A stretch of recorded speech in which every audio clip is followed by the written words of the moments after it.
If I asked you what was common between these very illustrious names, what would you say?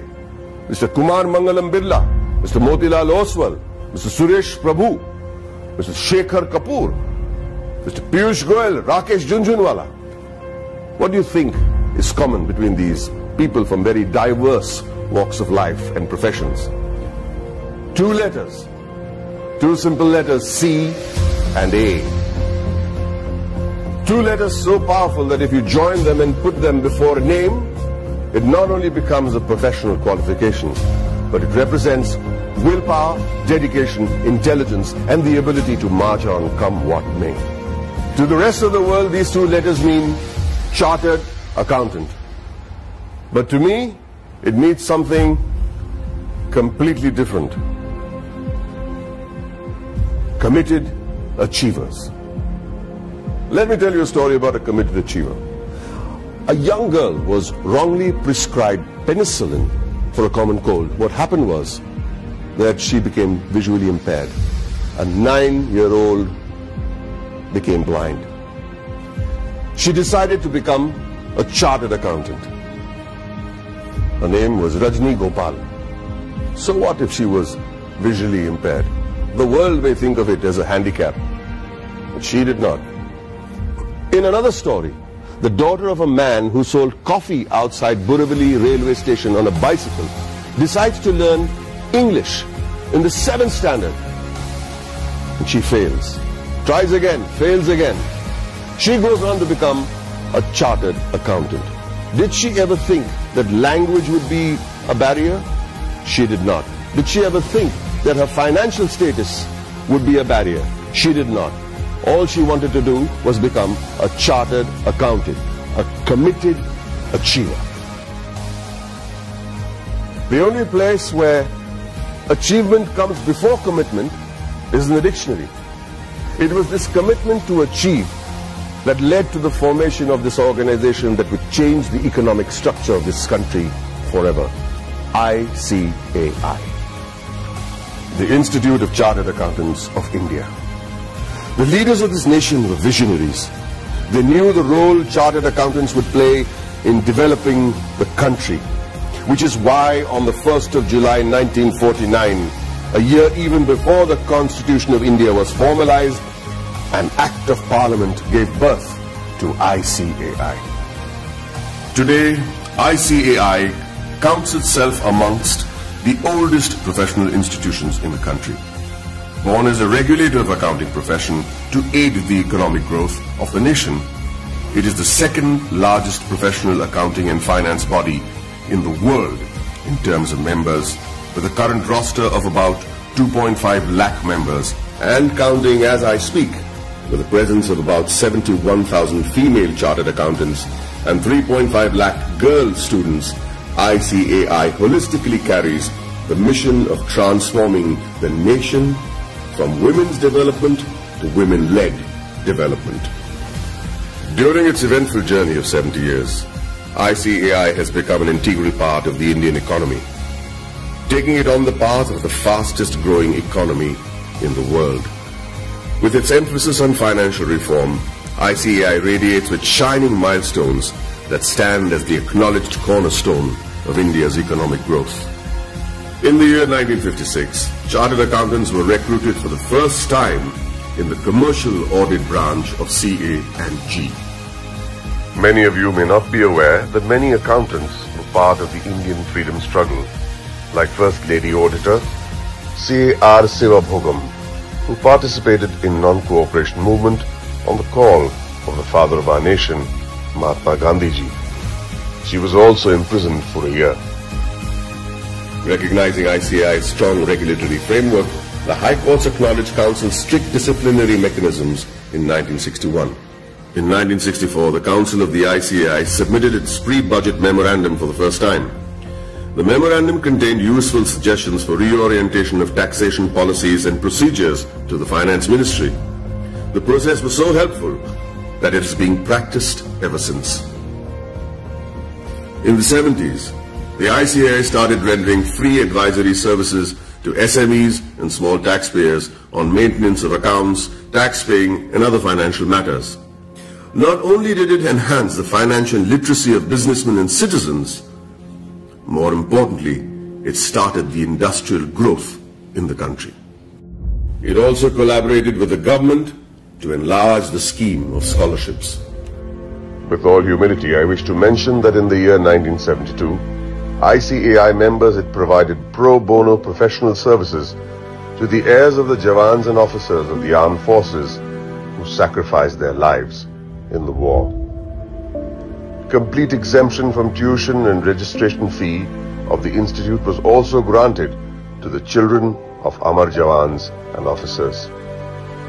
The 80s saw widespread gloom in India's macroeconomic performance due to the prevailing conditions in the country. However, during the period between 1980 and 1990, the economy began to improve and growth rate accelerated. The government appointed CA members on various committees like boards of public sector undertakings and nationalized banks.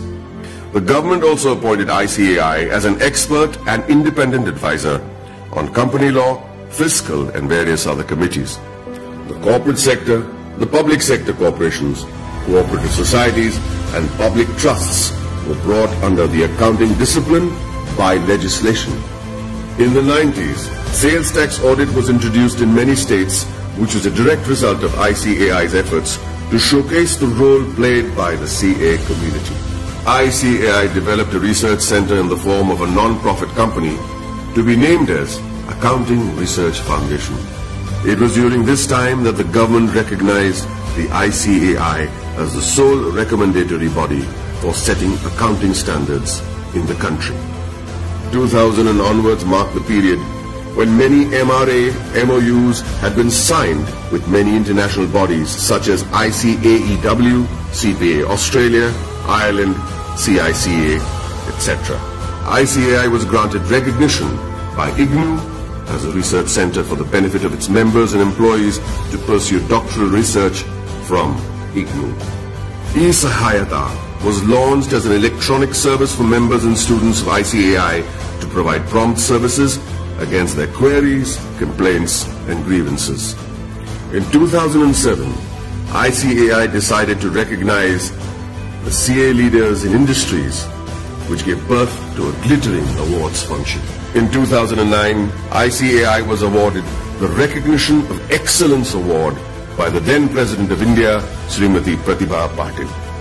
In the year 2014, the Honorable Prime Minister of India, Sri Narendra Modi, nominated ICAI for the Swachh Bharat Abhiyan. Under the banner of Swachh Bharat Abhiyan, Swachh Vidyalaya Abhiyan was launched in the year 2015 to provide separate toilets for boys and girls in all government schools throughout the country.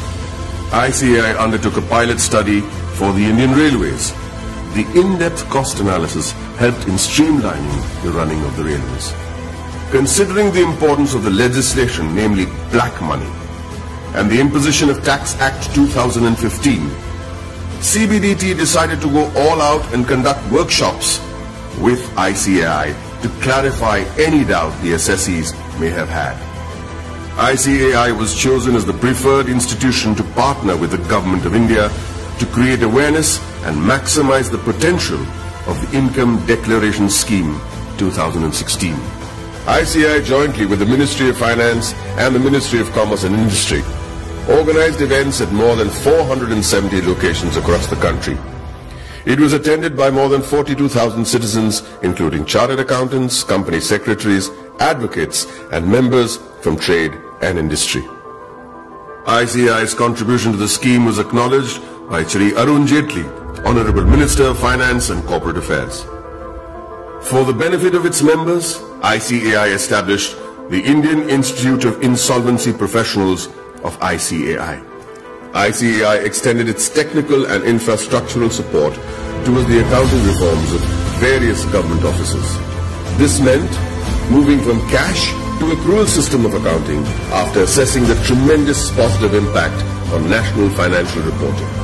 It was also an important year for the Indian economy, with GST being touted as the game changer, leading to one nation, one tax. ICAI, as always, was there to partner the government towards effective and smooth implementation of GST throughout the nation.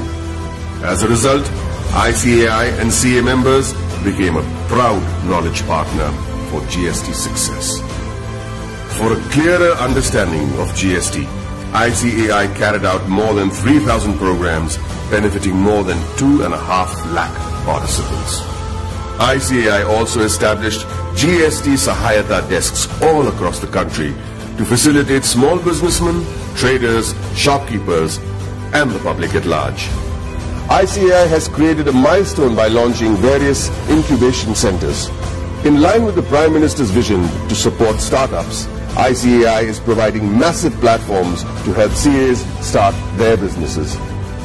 Not many people know that there is an accountancy museum in India, or that the ICAI is the first accounting body in the world to start a digital accounting and insurance board, or that there are 3 forensic labs in India to monitor financial bungling and frauds.